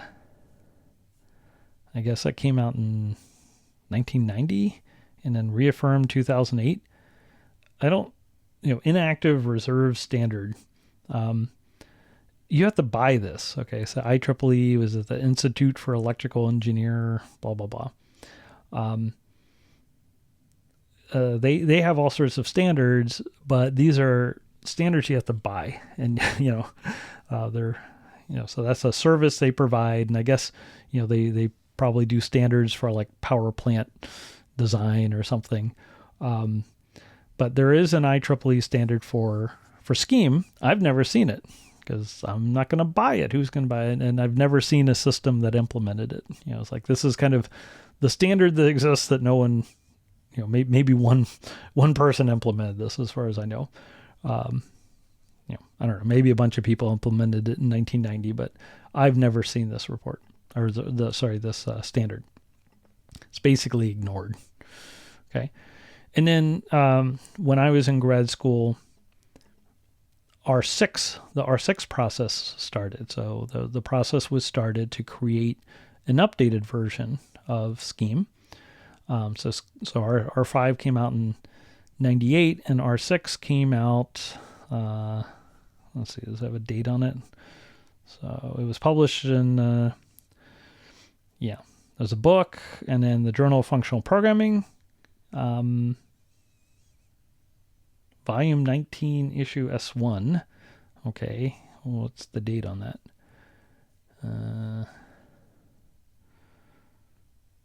All right, that's kind of annoying. You'd think that the date would be there. Okay, March 2009. Okay, so we went from 98 to 2009. Okay, so 11 years. It seemed like a long time, I can tell you, while watching that process happen. But this standard, so the R5 standard is interesting because if you look at the PDF, you'll see it's actually quite short. Okay, and it's a beautiful document in many ways. It's kind of incomplete and it's got some issues, but it's very short. It's only 50 pages long. That includes the index and it includes a semantics, a formal programming semantics, semantics of the programming language, using what's called denotational semantics, like this stuff here. Okay, so the actual description of the language is really short. And that includes also like the libraries and stuff like that. It's all in 50 pages. And the syntax and, the sort of the rationale and philosophy, it's all in 50 pages. So it's really nice how short it is in lots of examples, and it's well written for the most part. There are some important things that are missing in this version, but the brevity of it, I think, is pretty awesome. So I read this report. I actually printed it out and had it bound and all this stuff. And I read it over and over and over again, or tried to read it, because there are parts I just couldn't understand. But I still like this report because it's so short compared to R6. Okay, now R6 is an improvement in many ways. And the language has some nice features that R5 didn't have. But I did like how short this is. So this is something you could consider doing, if you're looking for homework or things to try to level up. You could read this R5 report. And parts of Scheme have changed, but a lot of the basics are the same. The macro system has changed. There's now a library system in R6. Okay, so those are two of the big changes. And there are also a number of standard libraries that didn't exist in R5. So those are three of the big changes. But you certainly get the feeling for a version of Scheme from reading this. Okay. Now the semantics are done in the style called denotational semantics. R6 has a semantics that's different. It's called an operational semantics. And operational, there are many different types of semantics for programming languages, and they each have their own advantages and disadvantages, trade-offs, right? So the R6 semantics are different. There is like a type of executable semantics for R6. So this is all interesting. So for R6, they broke it up into different reports and appendices. Okay, so instead of just having one 50-page document, here the revised 6 report, or R6 report, is its own document. And then here we have standard libraries. Okay, so they broke out the libraries into a different document. Now, let's just look at the language part. Okay. So here, the reason I'm going over all these things instead of just diving into Scheme is you need to understand this context, and you need to know the versions of the report, the versions of Scheme. You need to know what it means if I'm talking about R6 or R7 or R5 or whatever. And you need to be able to do things like look at the report and understand it for that version of Scheme. Okay, so this is what the sorts of skills that you need to have, and you need to practice this. Okay, so here we have R6, and you can see it's 90 pages just for the language. Okay, now that does include the formal semantics, and this formal semantics, in some ways at least, is more sophisticated, I think, than what was before. And there is a base library here. Okay, so but anyway, it's just a bigger language. Let's see if we don't include these appendices, it's like 60 pages. Okay, so it's bigger, but if we're not getting into some of the details of like semantics, then it's not that much bigger. But it does have these libraries, so let's look at libraries. Okay, so here are standard libraries. So these are beyond the core libraries. And now we have things like Unicode. Okay, so R5RS didn't have Unicode support, but now we do. R6RS, we have Unicode support. Okay, so as soon as you have a language that has things like Unicode, it's already going to get more complicated. We have things like byte vectors. Okay, so these are things that you need for like a pragmatic modern language. You need things like Unicode. From the standpoint of more fundamental programming language research, you can debate whether or not you need Unicode. Okay, so this is a pragmatic, practical matter, and you absolutely need this for, a modern language that's going to be used, for production uses and stuff like that.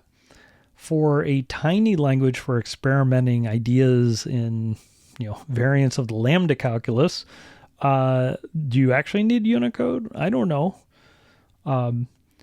If you have to implement Unicode in order to implement a little lambda calculus interpreter, that's where the problem comes in. Okay, it's not that Unicode's not useful. It's that if you're really trying to do is lambda calculus, you don't want to have to implement Unicode to implement the lambda calculus. Okay, so that's part of some trade-offs here. So you can see these libraries are all sorts of things, records, the exceptions. These are all great. Okay, these are really pragmatic, useful things. But at the same time, they add a lot of complexity and size. Okay, syntax case. So now we have the syntax case macro system. So R6, actually talks about macros in much more detail than R5. So it's got that. And then we have these things, non-normative appendices and rationale. Okay, so these are interesting because these are like products of the language design. So like rationale, okay, that one's cool. Let's look at this. So here's a 20-page document. And this is telling you about what the language, what the report authors and editors, were thinking about certain decisions. Like, why did they do certain things? Okay. How did they think about things? So you get to peer into their mind a little bit. And there's also archives of discussions that they had, if you really want to dive into it. Here we have non-normative appendices. Okay. So advice to users and suggestions to implementers on issues not fit for standardization. So these are things where it's like, okay, if you want to use this feature, maybe you should think about doing it this way, or here's an example, or watch out for this. Okay, so these aren't part of the standard. I mean, the report, they're not telling you this is what the official definition is, let's say, but they're giving you suggestions about how to use things. Okay, it'd be sort of like, for a game like chess, okay, here are the official rules of chess versus, they throw in a document saying, okay, here are some things you might want to consider, for basic strategy. Like, you want to control the center squares, right? You might want to castle early to get your king out of, danger, and here are the times you might not want to castle, that sort of thing. So these are interesting documents. So these last two documents are not part of any sort of normative standard, they call it. They're not telling you what the language is or what the libraries are. But they're nice to know, especially from a language design standpoint. The rationale is great. So as a language designer, this is interesting. You get to see how they were thinking about things. Now, the thing I'll point out, which I've already pointed out before, is that this R6 language is much bigger than R5, significantly bigger. And in some sense, that's great for people who wanted to use, or who want to use Scheme, say in industry, right? Or for commercial products, or for large open source or free software products, or whatever. They want to build large, reliable, scalable programs, whatever. Having these extra features, having things like Unicode support, as part of as the language standard, so the implementations have to include that, that's a good thing. However, from the standpoint of having Scheme as this minimum language for language experimentation, having a really big language may not be a good thing. If you're trying to change a bunch of things or build your own implementation, having to support all these features to have a compliant implementation is a much bigger burden than it was for R5, let's say. So R6, had some, there was tension in the development of R6. The library system has a somewhat different feel than module system of Shea Scheme, let's say, okay? The parts of the language feel more rigid to me than, say, R5 and implementations of R5. So I think R6 was a language that didn't really satisfy too many people, because the people who wanted to do pragmatic, practical programming, build large applications, whatever, having paying users or however, you want to imagine it, they're like, well, you didn't standardize enough. These implementations are still going to have too much divergence between them, because you didn't specify how, parallel processing works or whatever, or how OS threads, work. And then the people who wanted to either use Scheme as a simple, small teaching language, or, have a tiny core, have a minimum surface area necessary to implement a compliant implementation, they thought there was too much specified. So there weren't too many people who were super happy. Okay. I think everyone understood that this was an issue with R6. So after R6 came out, people said, well, it took a long time for R6 to come out from R5. It was like 11 years. And we want to try to get the next version of Scheme, out in less time than, we don't want to take 11 years every time we want to make a change to the language. So pretty shortly after R6 was ratified, there's a whole ratification process.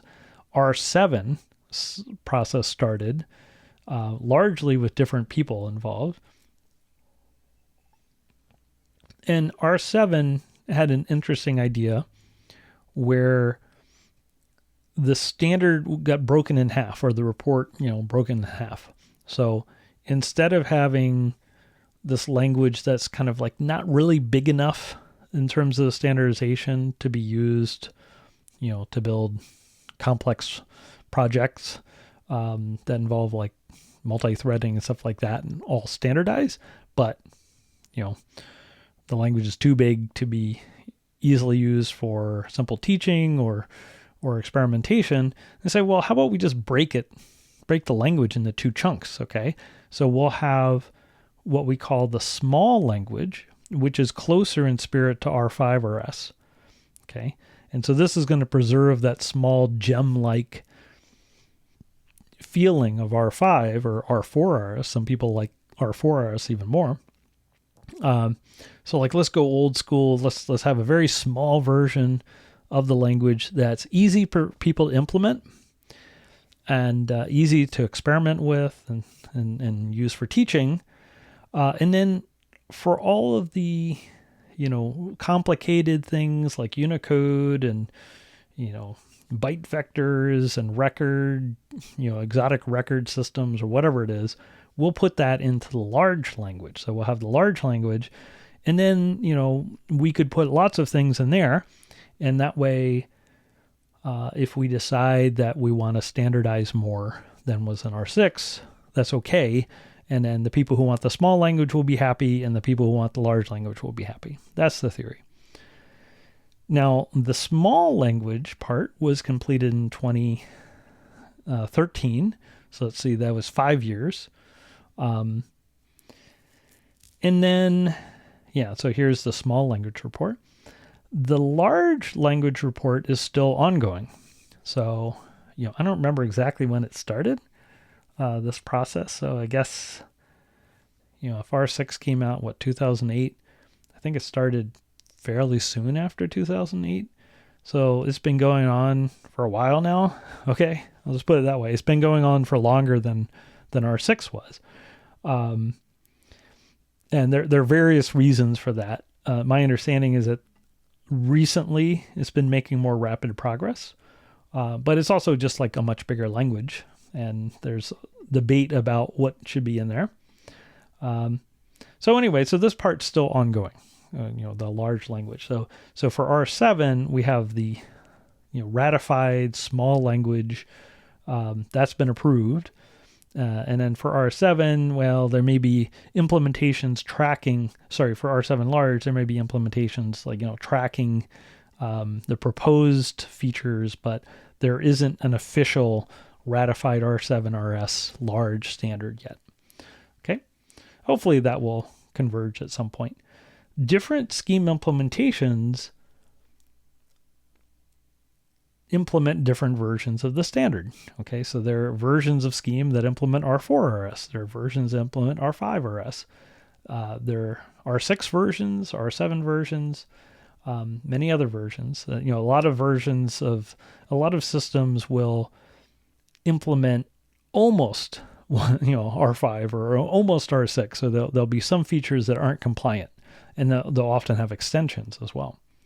And then there are all these surfies. Brings us back to surfies. Okay, so some implementations, maybe they'll be R6RS compliant plus these surfies, that type of thing.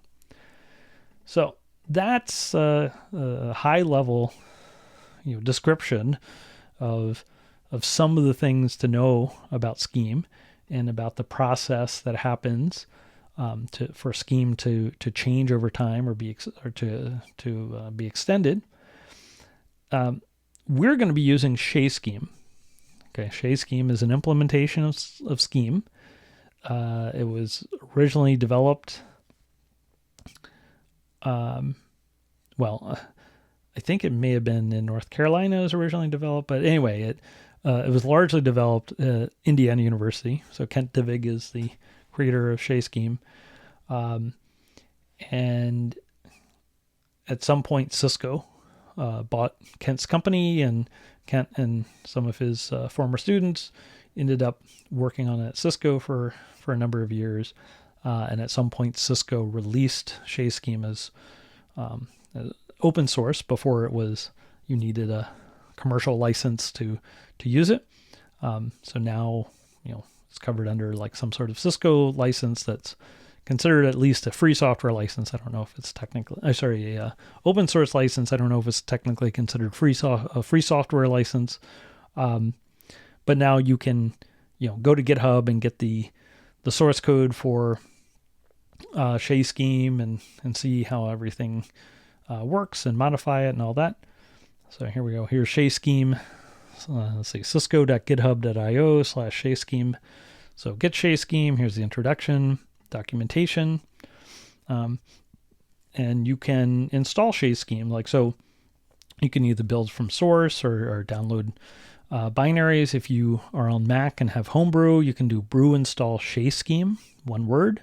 Okay, it's not Shea and it's not Scheme. It's brew install Shea Scheme. Will install Shea Scheme. And for the documentation, there are two documents that are especially of interest. So one document is called the Scheme Programming Language, 4th edition, and you can find this HTML. So, so this whole book is online, and you can also, I don't remember if you check out the repo, if you also get the files for this or not. Anyway, Kent wrote 4 editions of this book on the Scheme programming language, and this one covers up to R5RS Scheme, and it has a table of contents. And this is a very nice book. It's not a tutorial on programming, but it does have like a bit of a tutorial explanation of Scheme, but then it goes into a lot of details of Scheme.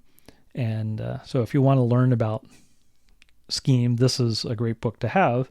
And then there's a companion resource, which also has been printed as a book in the past, which is the Shea Scheme User's Guide. Now, we're on Shea Scheme 10 now. And the cool thing is that the documentation from the from the Shea Scheme User's Guide, it links to the Scheme Programming Language book. Okay, so if you're reading up about Shea Scheme, it'll reference the other book, and it's all hyperlinked and all that. So these are the two resources that, when programming in Shea Scheme, which is an R5RS version of Scheme, mostly R5RS compliant. I don't know if it's 100% compliant, and also has extensions. Probably not 100% compliant. There may be some things that were either ambiguous or whatever, but probably close to 100% compliant with R6. I don't remember the exact details of that. So in any case, this book, the Scheme Programming Language, is a great resource for learning about Scheme up through R5RS.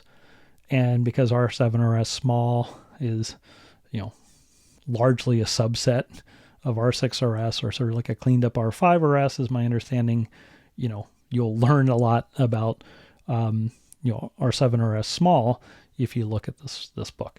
And it's well written. And then for Shea Scheme, we've got the Shea Scheme version 10 user's guide. Now, when I say that Kent's book is for R6 and that Shea is R6, that's my understanding that it's still R6. But, I know people are still working on Shea to some extent. The big change with Shea recently and by recently I mean the last few years, is that Racket has been rebuilt on top of Shea. And so the Racket developers have also been contributing to Shea, and Shea is getting some new features because of that. Things like delimited continuations and all that, is my understanding, are either going into Shea or have already gone to Shea. Yeah. So these are resources that you want to have available. And, you know, they're nice indexes for these.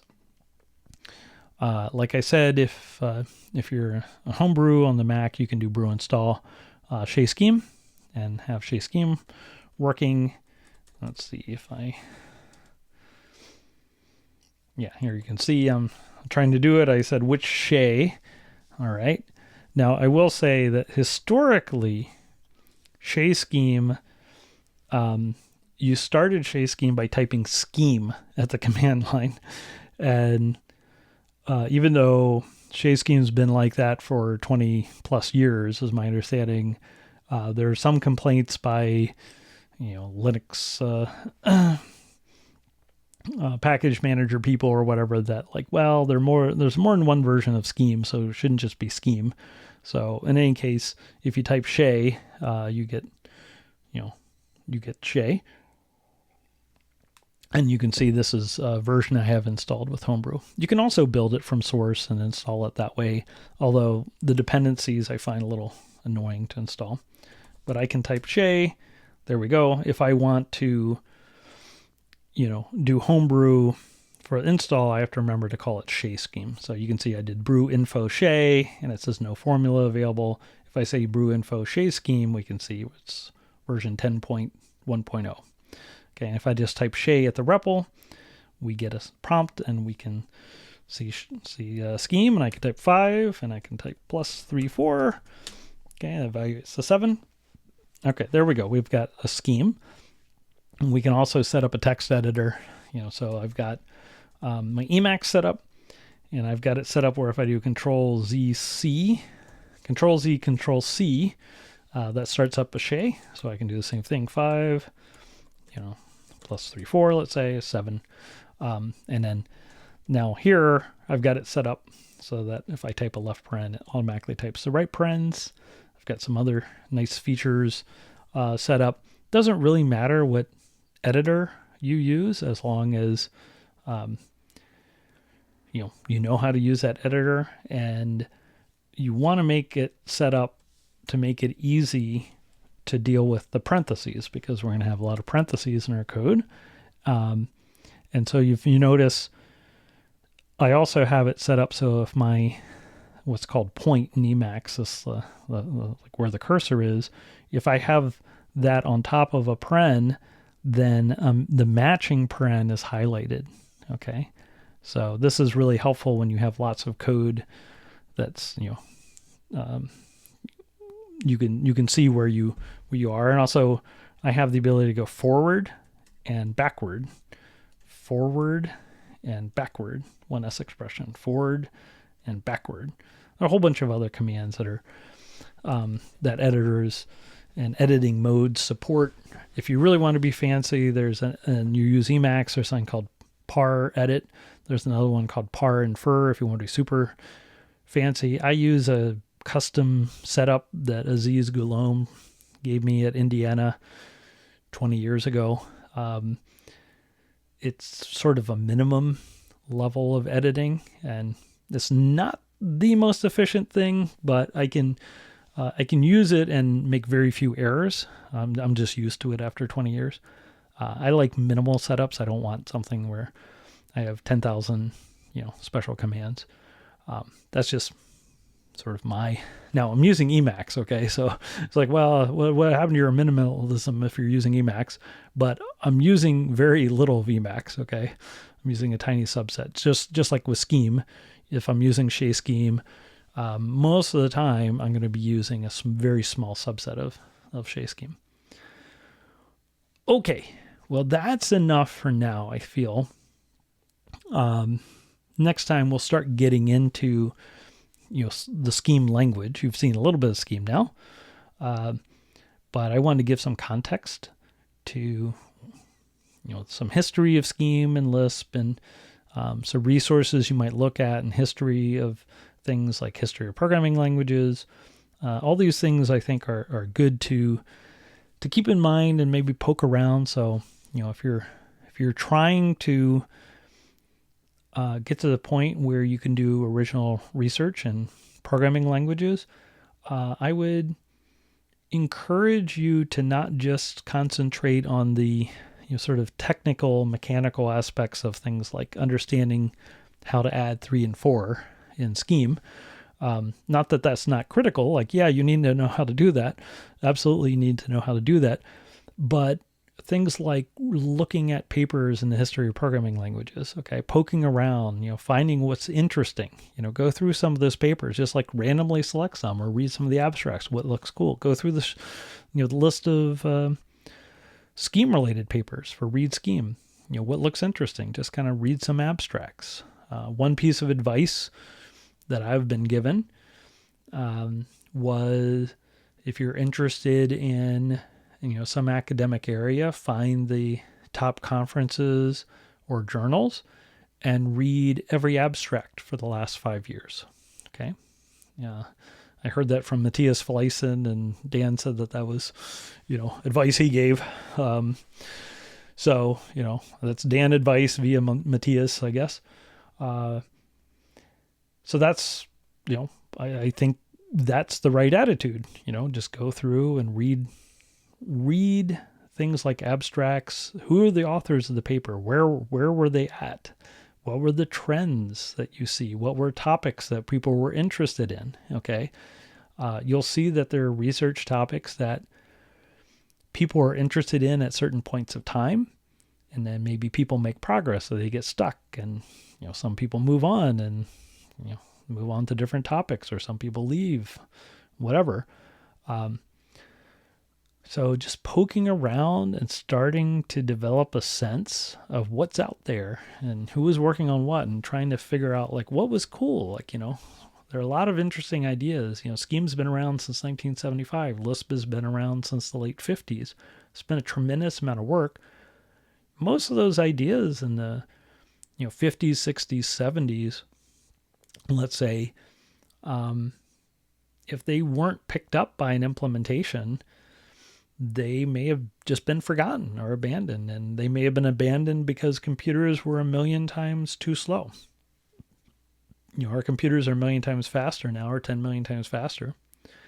So, or you have 1,000,000 times as much RAM.